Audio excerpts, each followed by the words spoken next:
We are now at the finish line. So what do you do when you've done recording and editing your ScreenFlow project? Well, you need to export it in a format that fits your needs. That's what we're going to do right now. To export your project, go up to the menu at the top and click File, Export. Right here at the top, you can enter a name for your project, and you can save it at the location of your choice. You've got a choice of automatic or manual. Let me cover automatic first. This is the default settings, and I use this all the time. So pretty much every single lecture that you've seen in this course, and pretty much all my courses, have been created using the automatic setting, the normal encoding quality, which is pretty high, 6,000 kilobits per second, and the audio at 128. So this is perfectly fine for almost any use, whether you want to use this for YouTube or Udemy or anything like that. I use 1080p for my resolution. Letterbox content just means if the window is not 1080p, it'll create black bars at the top or bottom, but really, since I'm using the full window, you don't really see it. And that's it. I don't use motion blur. This is if it's really jumpy and you need to smooth out your video.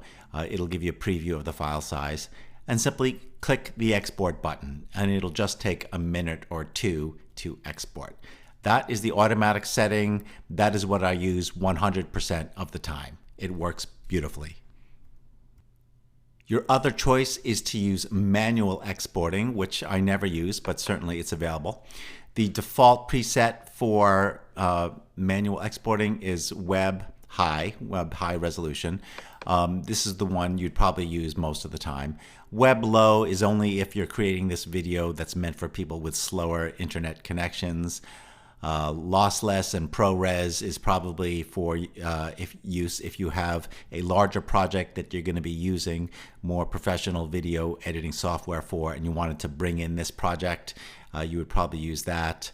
You can do audio only, iOS App Store preview format, iPhone X, iPhone, Apple TV, Instagram, GIF, and so forth. So those are the different presets.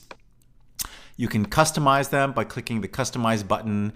If you had a need for a different frame rate, data rate, or codec, you would use that. I never really go in there.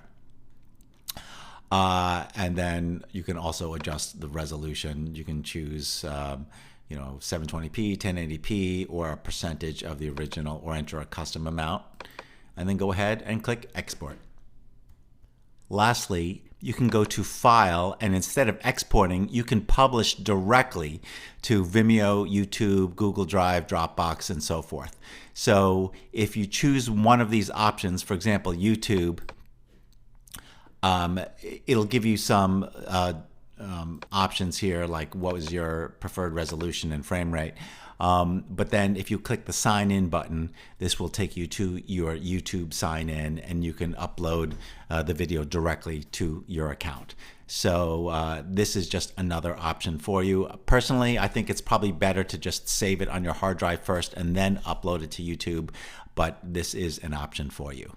And that is exporting your project.